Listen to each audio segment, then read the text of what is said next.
Imagine you're on holiday, having a nice time, when an old friend calls you about a business opportunity. Turns out, a magical hole has appeared, filled with fish from all over the world. Of course, your friend's natural response to this was to get you to kill the fish and set up a sushi restaurant nearby. Whilst in the depths, you start to notice hints of an ancient civilization in need of a saviour. That's the game we're talking about today. This is Dave the Diver.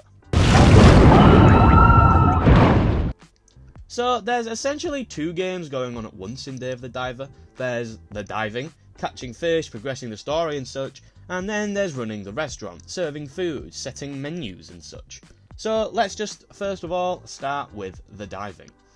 During dives, you collect various resources including fish, sea plants and treasures. These resources are crucial for progressing in the game, particularly for running and upgrading the sushi restaurant. The ocean is teeming with various fish and sea creatures, some of which can be hostile. Players must carefully navigate and sometimes engage in combat with these creatures. The sense of discovery and exploration is a major highlight here.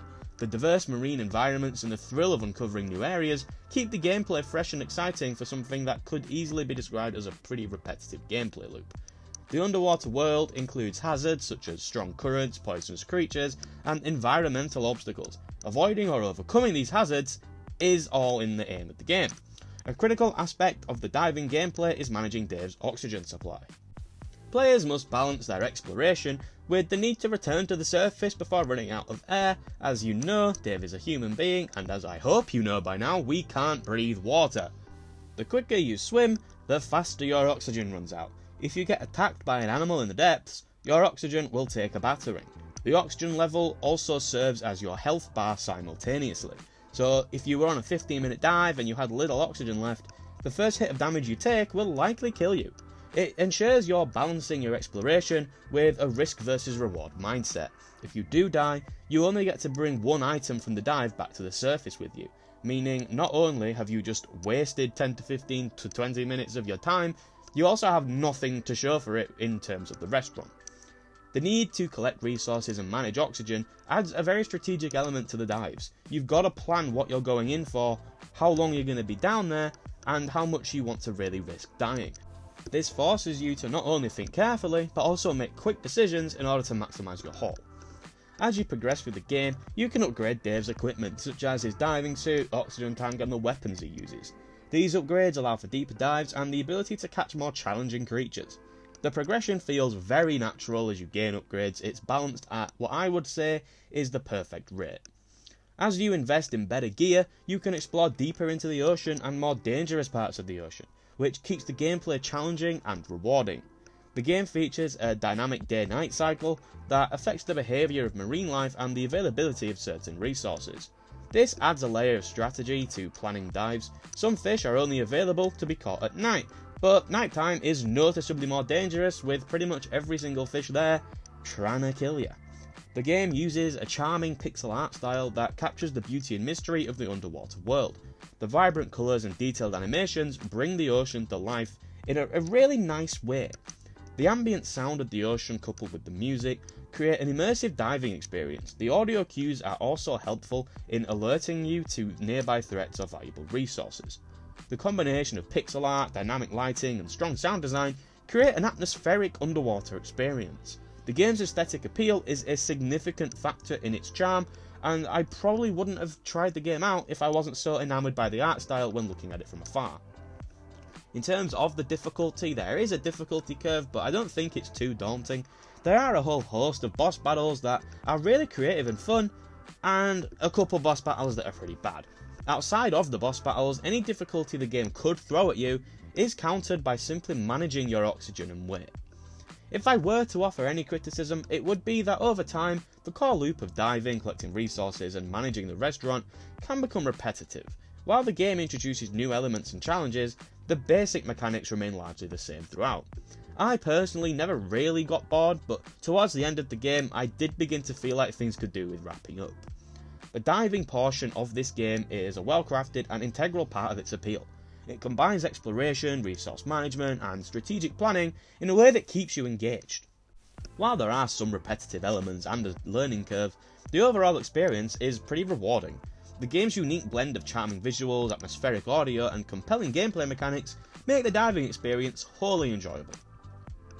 After collecting the fish and other seafood during dives, you then must use these ingredients to prepare sushi dishes for the restaurant. This involves selecting recipes, preparing ingredients, and ensuring the quality of the dishes remains high. You must manage customer orders, ensuring that dishes are served promptly and correctly. This involves balancing speed and accuracy to keep the customers happy and earn better tips. As the restaurant grows, you can even hire and manage staff to assist with cooking and serving. Training and upgrading staff skills is essential to improve efficiency and customer satisfaction. If you play your cards right, you can even upgrade them to the point where the restaurant essentially runs itself. You've got to invest in upgrading the restaurant. You can improve its decor if you want, its equipment and stuff. These upgrades can attract more customers, increase revenue, and enhance the overall quality of the restaurant. Carefully selecting which dishes to feature on the menu is crucial. You've got to consider ingredient availability, when you'll be able to get these again, what the customers are going to want, and profitability, as some dishes are more expensive to make. Every few days there are themed events where a party of people will want to eat a specific animal, such as a jellyfish party or a shark party. So on your dives leading up to this, you need to prioritise these animals, and come to the day of the event, you'll make a huge profit. There's even a Dredge DLC where you can dive for aberrations and serve them to hooded figures, which I thought was really cool. I know that they did release a Godzilla DLC, but I haven't actually jumped into that yet. The pixel art style extends to the restaurant portion. Of course, they're not going to randomly switch it up, as funny as that would have been, with charming and vibrant visuals that create a very cosy and appealing atmosphere. The sound effects and background music complement the bustling restaurant environment, enhancing the sense of activity and engagement, as well as the general soundtrack being just nice and relaxing. All of the people that you meet around here are also really cool. The scenes where something good happens and you beat a big boss or something, and the whole gang just comes and celebrates at the restaurant and has a drink and eats some food, usually the boss that you've just killed. They're just really nice moments, and they're pretty endearing, and I really enjoyed them.